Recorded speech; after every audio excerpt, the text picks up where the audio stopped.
Igbo ndị ọma nwe mmadụ ekele mono anyị azọchila ọzọ n'oge akụkọ ụwa nke taa bụ nke sitere na Enyimba TV.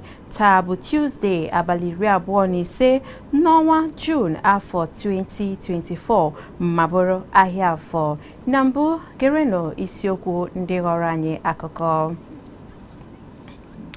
Uloakwukwo Victorious Convenant High School ga-ezute ndị Okaibe bụ Sky Blue Diamond Academy na agba nke ikpeazụ nke Arumaru ka ụlọakwụkwọ sekondri nke ụlọọrụ Enyimba TV na Redio Haziri.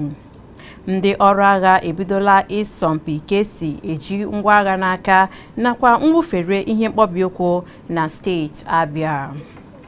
Otu bọọdụ Jamb ga-eme mkpebi akara a ga-eji abanye ụlọakwụkwọ dị elu n'abalị 18 nke ọnwa Julaị.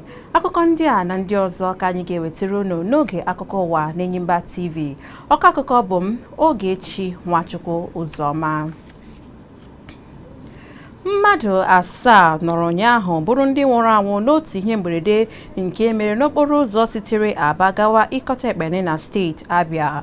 Ihe mberede a mere n'etiti ụgbọala Toyota Sienna nke ụlọọrụ njem steeti Akwa Ibom na otu ụgbọala tipa abu aja ma na-acha ọbara ọbara. Ihe mberede a nke mere na njikọ ụzọ ụkpakịrị dịka ụgbọala abụọ ndị ahụ sụkọtara isi ọnụ. Ọtụtụ n'ime ndị nke ya metụtara bụ ndị njem nọ n'ime ụgbọala Sienna ahụ. Mgbe a nọ na-achịkọta ozi, enweghị akụkọ ozi a natara gbasara ihe kpatara ihe mberede a nakwa mmadụ ole nwụrụnụ. Mana ụfọdụ ndị bi na ogbe ahụ nakwa ndị nọ na-eme njem okporo ụzọ tara ịgba oke ntụfụrụ nke onye ọkwọ ụgbọala Sienna ahụ bụ ya kpatara ihe mberede ahụ jiri mee. Ebe ụfọdụ ndị bikwa n'ogbe ahụ kọwara na ọ bụ ikikere nke ịkwụsị mgbe a chọrọ nke mebiri nụ na ụgbọala tipa bụ ya butere ya bụ ihe mberede. Ụlọakwụkwọ Convenant High School etozuola oke maka agba nke ikpeazụ nke ihe omume Arumaru ka ụlọakwụkwọ sekondri nke ụlọọrụ Enyimba TV na Redio haziri nke akpọrọ On the Contrary. Ụlọakwụkwọ ahụ tozuru oke ka ha merekwara akụkụ nke mbụ nke agba nke na-esota nke ikpeazụ n'etiti ha na High Grade Model Academy. N'isiokwu bụ ụgwọ opekara mpe kwesịrị ịbụ otu ihe dị mkpa ma ngalaba ụlọọrụ gọọmenti nakwa ndị nke kwụ na nke onwe ha. Onye nta akụkọ anyị Chidimma mere gịnị ji akụkọ a n'uju ya. Na Arumaru a na-akpali akpali akpọrọ On the Contrary n'olu bekee bụkwanụ nke ehiwere maka ụlọ akwụkwọ sekondri. Ụlọ akwụkwọ abụọ ndị a bụ ịgba bịara nnọọ ma zọọ ya bụ Arumaru azọ. Ụlọ akwụkwọ Victorious Convenant High School bụ nke kwadoro isiokwu nke gbagidere ụkwụ na mkpa ọ dị imenyere nwa ogugo ma menyekwara nwa nọsi ike n'ihe metụtara ụgwọ nwa pekata mpe n'ala anyị bụ Naijiria. Ndị a ji nnọọ ọkpụrụkpụ okwu kwado isiokwu a, ebe High Grade Model Academy bụ ndị gbagara isiokwu ahụ ma jiri nka mee ihe n'iji gosipụta ihe ma aka bụ ndị chere ala anyị n'ihu nakwa ihe ndị ga-abụ mpụtara ya nyere ụlọ ọrụ nke onwe onye. N'oge mgbagha, ụlọ akwụkwọ abụọ ndị a bịara ma ibe ha aka n'ihu site na ihe ndị ha wepụtagasịrị oge ha nọrọ na-ekwu okwu. Dịka ndị ọnụ na-eru n'okwu bụ ndị ọkaikpe na Arumaru a bịara tụlechaa otu ụmụaka ndị a siri tie igbe a site n'okwu ọnụ ha nakwa ihe ndị ha jiri mee ihe ma họpụta ndị meririnụ. Ndị mere Arumaru a gosiri otu obi dị ha nakwa ọhụụ ndị ha nwere n'oge ije a nakwa ohere ọma nke a na-ewetarala ha. Arumaru a bụ nke na-esote agba nke ikpeazụ a dara ezigbote ụda. Ụlọ akwụkwọ abụọ ndị a bụ ndị ụbụrụ ha na-aghọ nkọ mechara nke ọma. Ha abụọ chere nnọọ echiche miri emi tupu ha na-ekwu okwu n'oge Arumaru ahụ, mee nnọọ nchọnchọ, mee nke ọma n'okwu ihu ọha ha kwuru ma nọrọkwa n'elu ya mee ka ya bụ Arumaru dọrọ mmasị ndị mmadụ n'ụzọ pụrụ iche nyere ma ndị na-ege ege nakwa na ndị n'ebe ahụ ya bụ Arumaru na-aga n'ihu. Anyị kelere ụlọ akwụkwọ abụọ ndị a nke ọma maka ịbụ ndị rụsiri ọrụ ike tụpụta ahụhụ ọnya ma mee mgbalị pụtara ihe. Nsonye ha sonyere na Arumaru a abụghị naanị nka ha nwere ka o gosipụtara, kama ọ gaala n'ihu ịkpali mmụọ ndị ọgbọ ha nọ na-ege ntị ịbụkwa ndị ga na-esonye n'okwu na-aba uru nakwa nke na-akpali akpali. Onye nta akụkọ Chidimma mere gịnị? N'ịga n'iru n'akụkọ ọzọ nke na-esota nke ikpeazụ nke Arumaru ka ụlọ ọrụ anyị haziri nke dịrị n'etiti ụlọakwụkwọ Sky Blue Diamond Academy nakwa ụlọakwụkwọ Diamond Magnet Academy malitere ibe ha aka n'isiokwu nke na-asị idu ndu mwugharị na-esite n'aka ụmụafọ obodo ọ bụghị site n'aka gọọmenti. Ezinne mmadụ onye ntaakụkọ anyị ga-ewetara anyị akụkọ a n'uju ya. Akụkụ ọzọ nke agba nke na-esote nke ikpeazụ nke Arumaru ụlọọrụ Enyimba TV na Redio nwere ụlọakwụkwọ Sky Blue Diamond Academy nakwa ụlọakwụkwọ Diamond Magnet Academy ndị rụrịtara ụka na ịmarịta ibe ha aka. Isiokwu nke Arumaru ha bụ idu ndu nwogharị na-esite n'aka ụmụafọ obodo ọ bụghị n'aka gọọmenti. Ndị ọkaokwu niile gosipụtara nke ha jiri biri n'ihe gbasara nka iche echiche n'oge Arumaru ahụ. Isompi Arumaru bụrụ nke ihe ngosi nke nchọnchọ emeruru ala n'isiokwu eji n'aka ebe otu ha siri kwuo okwu n'oge Arumaru ahụ gosiri ume ma maa mma. Arumaru ahụ kpere ezigbo ọkụ n'etiti ụlọ akwụkwọ abụọ ndị na-azọ iso n'agba nke ikpeazụ nke Arumaru a. Onye ọkaokwu nke si n'ụlọ akwụkwọ Sky Blue Diamond kwetara na ihe isiokwu ahụ na-ekwu na ọ bụ n'aka ndị obodo ka idu ndu nwugharị kwesịrị isite ọ bụghị gọọmenti. Ndị na-agbagha okwu gosipụtakwara isi ihe ndị nke dị nnọọ n'isiokwu a nke mere na ahụ efe nakwa ihe metụtara otu ndị ọkaokwu nkwado ha ndị si n'ụlọ akwụkwọ abụọ a bụkwa ndị kwupụtara echiche obi ha n'otu n'otu. N'akụkụ nke mgbagha nke onye ọbụla nọchitere anya ụlọ akwụkwọ ya gbaghara ihe onye ibe ya kwuru na mbụ isi ihe ndị nke ha ji gbapụtara ihe na Arumaru ahụ bụ mkpọpụta nke ndị nwetara mmeri ka emechara ọtụtụ nnyocha na ntụle na mgbakọ site n'aka ndị ikpe. Na ngwụcha nke Arumaru a juru afọ, anyị na ndị niile kwere oke na ya bụ okwu nke Arumaru kwurịtara okwu ndị nyere echiche ha gbasara Arumaru ahụ. Aha mbụ Maazị Ogweri Nwoke, ọ bụ m na-akụziri ndị Sky Blue Diamond oyibo. Ihe anyị hụrụ bụ nwegharị nke na-aga n'ime skuul, ịhụ na skuul anyị nwere mgbanwe. N'ime mwegharị nke a na-enwe skuulu ndị nke bidoro ọhụrụ ga-anwale ike ndị nke na-etoolanụ wee pụta wee bụrụ ndị a ga na-eṅomi. Ọ bụ ihe anyị pụtara ime. Ekelekwara m ndị Legend FM, Enyimba FM na Legend FM na Rose FM ndị mere ka ihe a wee bịa bụrụ ihe nwere isi. Ọ bụrụ n'eziokwu ọgụ nke amamihe nakwa ikike iche echiche n'etiti ụlọ akwụkwọ abụọ ndị mere nke ọma n'oge Arumaru ahụ. Sky Blue Diamond enwetala ohere nke so n'agba nke ikpeazụ ebe ha ga-ezute ụlọ akwụkwọ Victorious Covenant High School. Ọ bụ ụlọ ọrụ Enyimba TV na Redio kwadoro Arumaru a. Ezinne mmadụ onye nta akụkọ.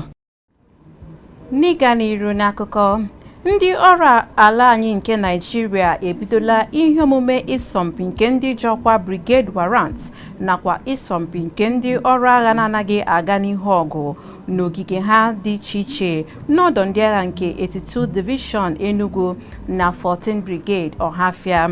Ndị ga-esonye na ihe omume a ga-eme otu izu ụka ga-eme Isompi nke otu esi ejide ngwa agha ka esi agba egbe, ihe omume nke ọsọ nnọgide nakwa ọtụtụ ihe ndị ọzọ.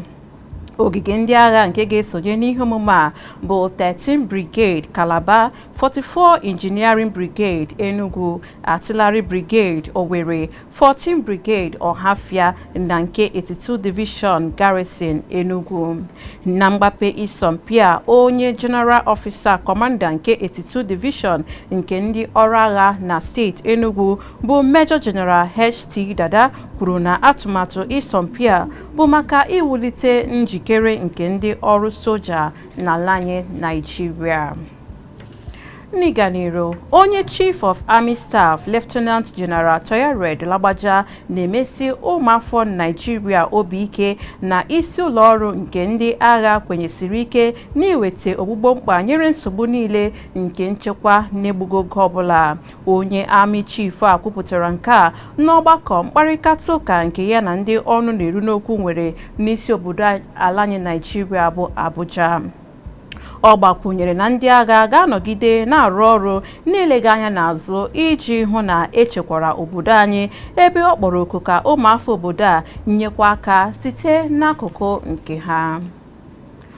Onye isi ala Bola Tinubu ekwuola na mgbanwe niile nke ndị ọrụ nchekwa na-eme n'agha na-ebu megide enweghị nchekwa na mpaghara North-West anaghị amịtala ezigbo mkpụrụ dịka na-emebisichala ọdọ nke ndị omekome na ndị na-eyi ndị egwu na mpaghara ahụ. Onye isi ala kwupụtara nke a n'ọgbakọ udo na nchekwa nke otu jikọtara ndị gọvanọ na mpaghara North-West haziri na Katsina bụ isi obodo steeti Katsina ụnyaahụ bụ Mọnde. Dịka osote onye isi ala bụ Kashim Shettima nọchiri anya ya, Tinubu nyere ụmụafọ Naịjirịa mmasị obi ike na ọganihu ndị ahụtara ka ọ dị ugbu a bụ mmalite ibu agha bugide enweghị nchekwa dịka gọọmenti na-ekekwu ajụ n'ume n'ihu na enwere ezigbo ogbe nke nwere ezi nchekwa maka ụmụafọ obodo a n'ozuzu oke.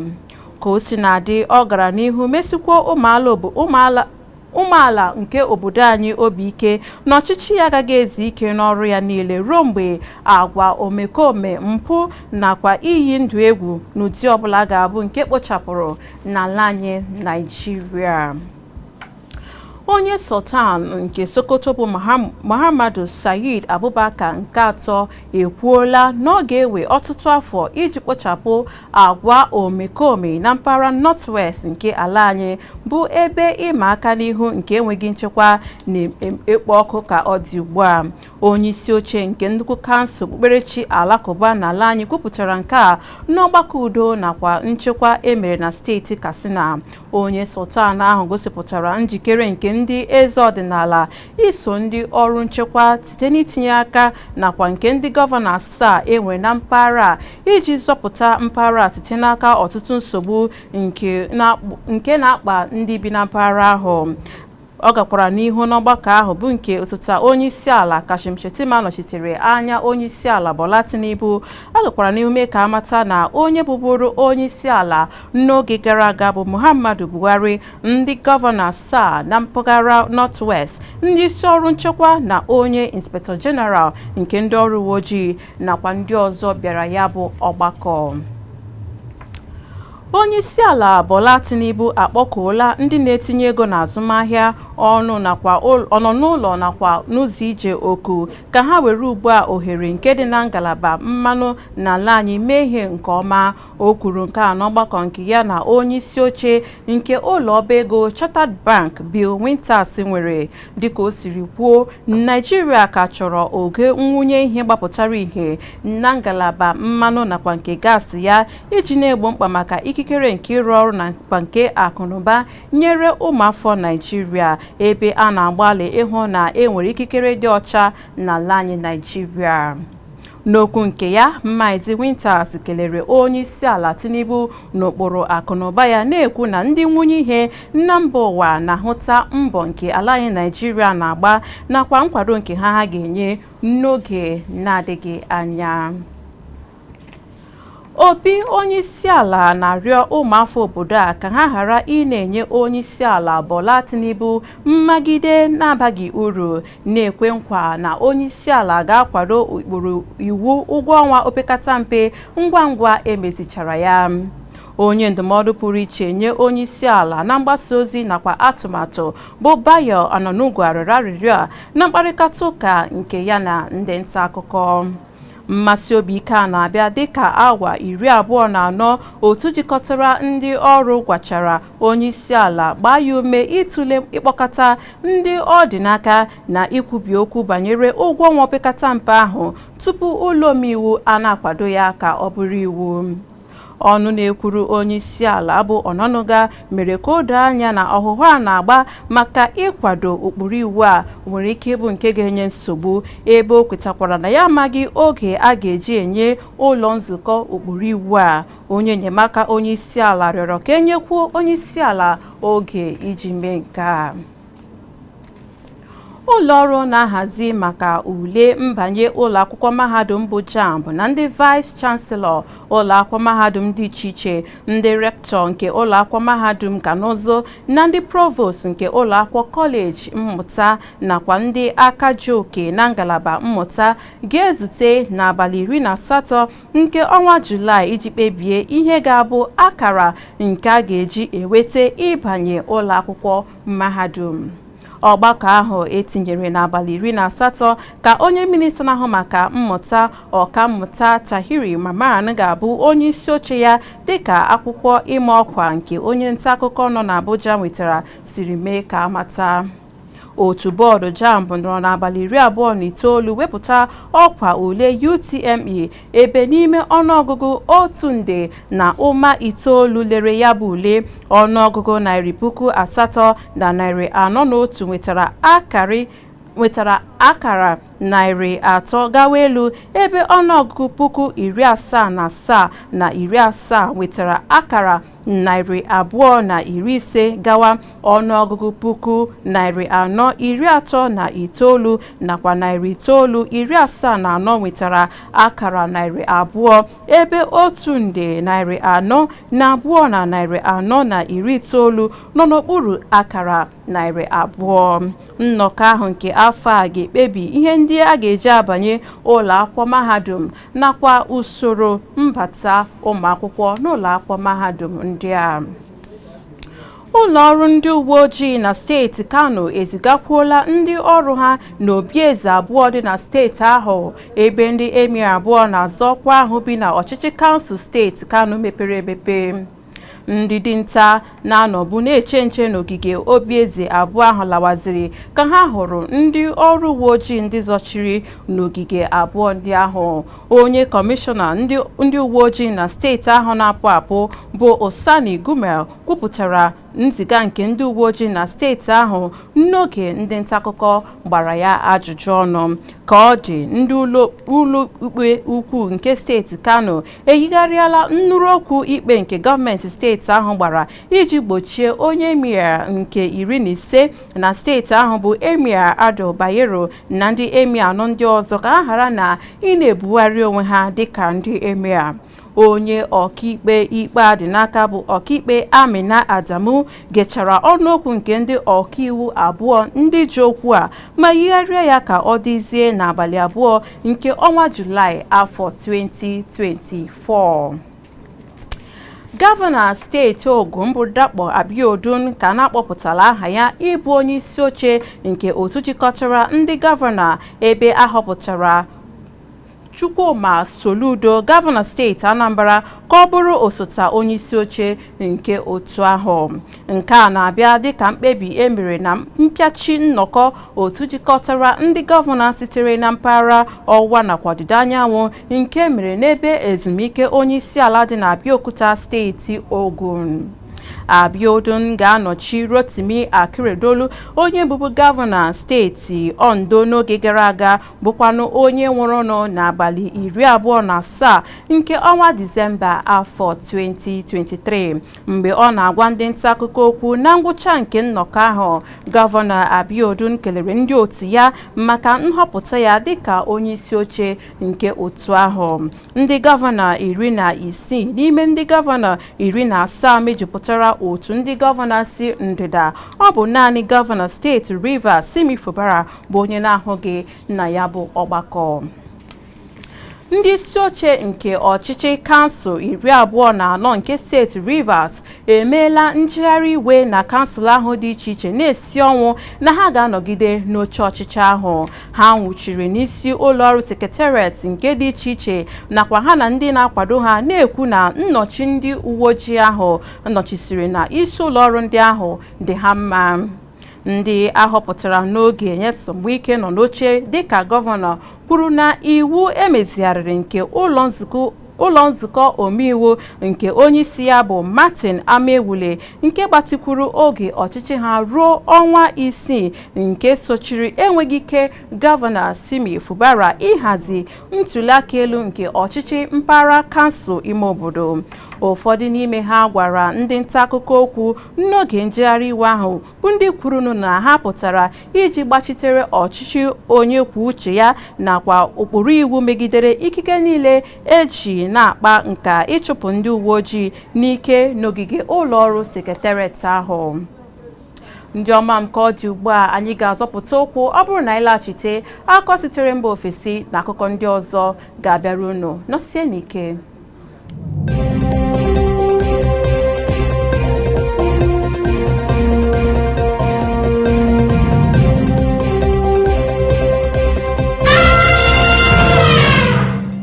Nnọọ ugbu a ka anyị gaa n'akụkọ sitere mba ofesi. Onye isi otu jikọtara otu mba ụwa na-ahụ maka ọdịmma ụmụaka bụ UNICEF ekwuola na mba Sudan bụ otu n'ime ebe kacha njọ ụmụaka nọ. Catherine Russell kwuru na ewere nnukwu ụmụaka ghasasịrị ebe niile ebe ọtụtụ n'ime ha na-agabiga erighị ezi nri nke edoziri ọfụma nakwa ọtụtụ n'ime ha anọghị n'ụlọ akwụkwọ.